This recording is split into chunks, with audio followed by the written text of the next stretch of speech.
پھر اس ایمان کو تقویت پہنچانے اللہ سے جڑنے کے لیے نماز ہے کہ نماز پہلی امتوں کو 2 نمازیں، ہمیں 5۔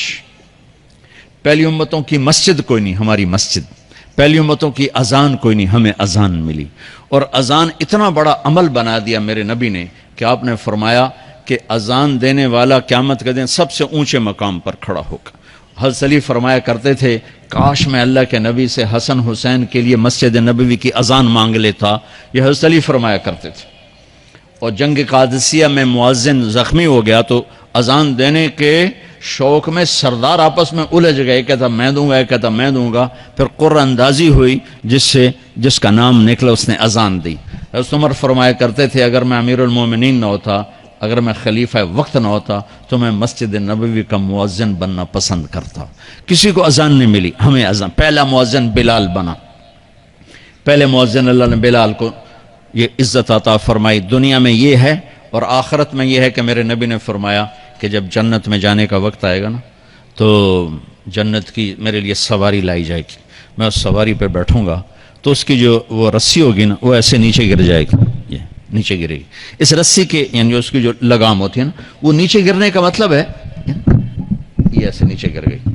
اب نیچے گرنے کا مطلب ہے کہ اس کی ڈرائیونگ میرے نبی نے نہیں کرنی، کوئی آنے والا ہے، کوئی ڈرائیور آنے والا ہے جو رسی پکڑ کے چلے گا، کوئی کوچبان آنے والا ہے جو اس کو پکڑ کے چلے گا۔ رسی کا گرنا ایک انڈیکیشن ہے کہ کوئی نصیب والا اب آئے گا۔ جب آپ کی سواری کھڑی ہوگی، رسی نیچے ہے تو اب سب کی گردنیں ایسے ہوں گی، کون، سب قیاس کر رہے کون کون کون۔ اللہ کی طرف سے اعلان ہوگا بلال کو بلایا جائے، بلال۔ تو بلال آپ کی سواری کی لگام پکڑیں گے اور آپ نے فرمایا کہ سب سے پہلے میں جنت میں جاؤں گا اور بلال میرے ساتھ ہوگا، میری سواری کی لگام پکڑے ہو جائے گا۔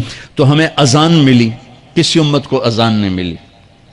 ہمیں 5 نمازیں ملی، کسی امت کو نمازیں نہیں۔ 2 نمازیں، ایک فجر کی 2 رکعت، عصر کی 2 رکعت۔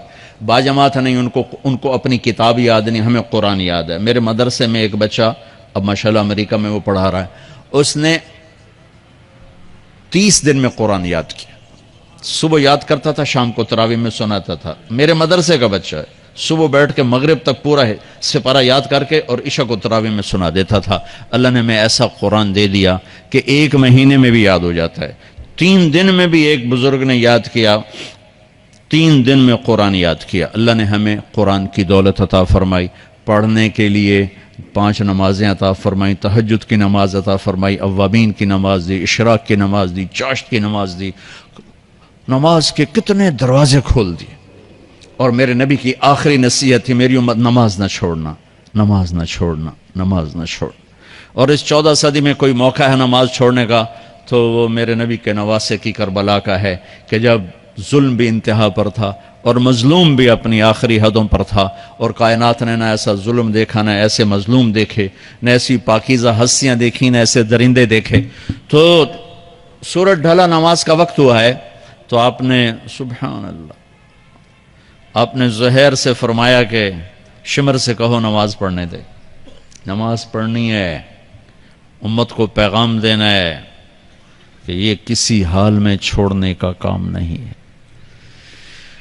تو انہوں نے آگے بڑھ کے شمر سے کہا نماز پڑھنے دو، انہوں نے کہا نہیں نماز نہیں پڑھنے دیں گے، ہماری تلوار چلے گی۔ انہوں نے واپس آ کر کہا جی وہ کہہ رہے ہیں ہم جنگ نہیں روکیں گے، تلوار چلے گی۔ تو پھر یہ نہیں فرمایا اچھا چلو ٹھیک سر دیو، فرمایا اچھا آدھے نماز پڑھو آدھے جنگ کرو۔ آدھوں نے نماز پڑھی، آدھوں نے جنگ کی۔ پھر انہوں نے جنگ کی اور پہلوں نے نماز پڑھی، اور عصر سے پہلے سب کے سر کٹ کے نیزوں پہ چڑھ گئے۔ یہ وہ ہستیاں ہیں جن کو میرے نبی نے کہا میری آنکھوں کی ٹھنڈک حسن حسین، میرے جگر کے ٹکڑے، میرے جنت کے پھول، پتہ نہیں کیا کیا تشبیہات دی ہیں میرے نبی نے۔ اب جنت کے نوجوانوں کے سردار حسن اور حسین۔ اور پھر نماز نہیں چھوڑی۔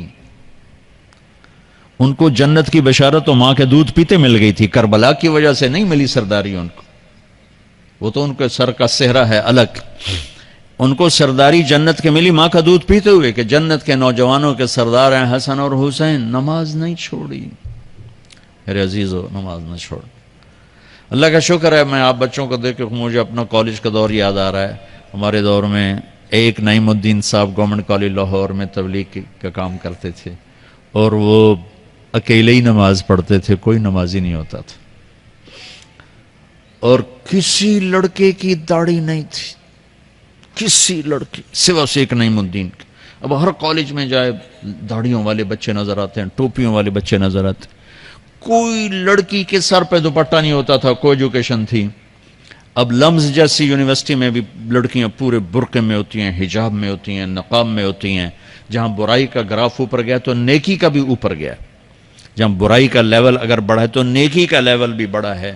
اتنا بڑا میری نسل کا مجمع اللہ کی بات سن رہا ہے، یہ اس دور میں کوئی تصور نہیں کر سکتا تھا۔